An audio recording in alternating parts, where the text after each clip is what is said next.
misconception that the presidential election is the most important one. And it is important, but it's local election since it affects your local everyday life. Local elections and local officials, they change your ordinances, they make the laws. Your state legislators, that's where the legislation changes and those. So if we don't have the people in office that we're looking for to change a law, then it's not going to get changed because we haven't voted for them. And we have a very low voter turnout during local elections.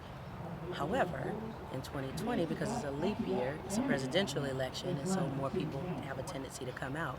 So now more than ever, you should find out about your candidates and what it is that they stand for and if it's for what you are.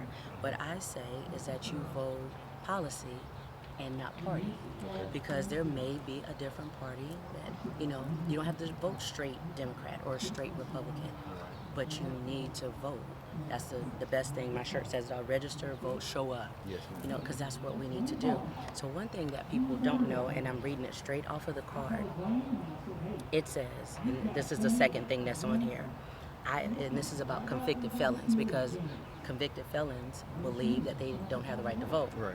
However, right on the voter registration card, it says, I have not been finally convicted of a felony, or if a felon, I have completed all of my punishment, including any term of incarceration, parole, supervision, period of probation, or I have been pardoned. So what that means in layman's terms is they're not on paper. Right. I learned that just recently. Okay. So they're not on paper. If you're not on paper, then you can vote. Yes, and they have a misconception that you can't, and that's not true, because right here on the voter registration card, not that Lynda Nash made it up, but it's on here.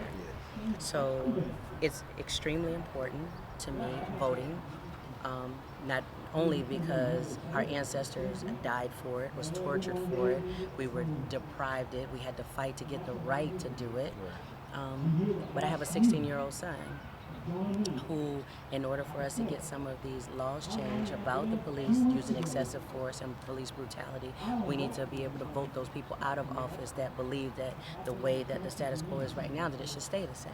Right. So my passion is that, and I'm so passionate about it that I also am running for office in Harker Heights. That's where I live. So I'm running for City Council in Harker Heights, Texas, because I believe in the system that much. I can't even say it enough how important voting is to me. And I have people that come, when I ask them are they registered, and they tell me I don't vote. And I ask them, if it was possible, would you be the person to tell Harriet Tubman that being free doesn't matter? Would you be the person to tell our ancestors that them being beaten and killed and denied, that, that don't matter? It don't matter. Every vote counts. I don't have my phone right here, but I'm going to say it's about, say, the present president of the United States. He won some states, 100,000 votes. African Americans, 200,000 didn't vote in that state.